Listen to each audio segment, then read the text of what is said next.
সন্দ্বীপের পশ্চিম তীর, যে তীরে সূর্য ওঠে একটু দেরিতে আর অস্ত যায় নরম আলোয়। এই তীরের বাতাসে আছে লবণ, কিন্তু আছে এক অদ্ভুত প্রশান্তি। এই তীরে আমরা দেখতে পাই এমন এক দৃশ্য যেখানে বেড়াগুলো থাকে ভিন্নভাবে, একবারে প্রকৃতির ছায়ায়।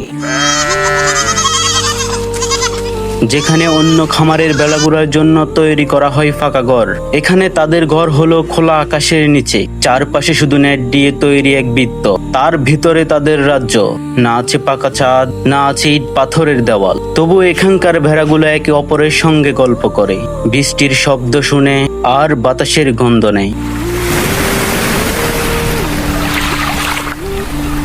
যখন বৃষ্টি নামে তখনও তারা ভয় পায় না, কারণ তাদের মালিকেরা জানে এই ভেড়াগুলো প্রকৃতির সন্তান। বৃষ্টির দিনে তাদের খাওয়ানো হয় আদার রস, যা তাদের শরীর গরম রাখে, রোগ থেকে দূরে রাখে, যেন তারা প্রকৃতির সাথে মানিয়ে চলে। বৃষ্টি ভিজে আবার রোদে শুকিয়ে, তবুও থাকে তাদের শরীর শক্ত ও সুস্থ। সন্দ্বীপের এই খামারগুলোতে কাজ করেন স্থানীয় কিছু মানুষ। তারা বলেন এই ভেড়াগুলো আলাদা, ওরা মানুষ বোঝে, কথা বোঝে, ওদের চোখে ভয় নাই। তাদের প্রতিদিন সকাল শুরু হয় ভেড়াদের সাথে। রোদ ওঠার আগে ছেড়ে দেওয়া হয় ভেড়াগুলোকে। দুপুর পর্যন্ত চূড়ান্ত দিকে খুঁজে অল্প অল্প করে ঘাস খায়। দুপুরের আজানের পর রাখাল আসে হাতে পানি নিয়ে। ভেড়াগুলো তখন দূর থেকে দৌড়ে আসে, যেন পুরনো বন্ধু দেখা পেল। এই বেড়াগুলার জায়গায় নেই কোনো গন্ধ, কারণ এখানে সবকিছুই প্রাকৃতিক। বাতাস আসে নদীর দিক থেকে, আর মাটি থাকে সব সময় শুকনো। তারা রাতে ঘুমায় খোলা আকাশের নিচে, তাদের পাশে কেবল তারা আর পাশে নেটের দেওয়াল। এই দৃশ্যটা যারা একবার দেখে তারা আর ভুলতে পারে না।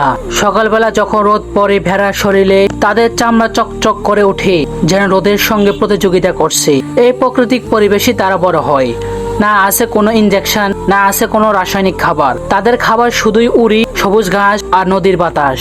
যখন কোরবানির সময় আসে, তখন সন্দ্বীপের পশ্চিম তীরের ভেড়াগুলোর চাহিদা থাকে আকাশ ছোঁয়া, কারণ সবাই জানে এই ভেড়াগুলো প্রকৃতির কোলে বড় হয়েছে। তাদের মাংস নরম, সুগন্ধি আর স্বাদে অন্যদের চেয়ে অনেক এগিয়ে।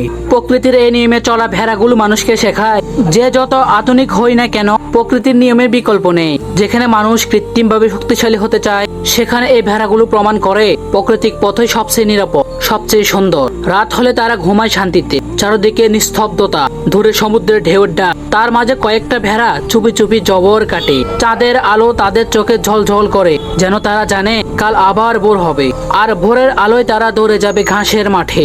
সন্দ্বীপের পশ্চিম তীর, যেখানে ভেড়াগুলো শুধু প্রাণী না, এরা যেন এক জীবনধারা। যেখানে নেই বিলাসিতা, নেই আধুনিকতার গর্জন, তবু আছে এক শান্তি যা শুধু প্রকৃতি দিতে পারে।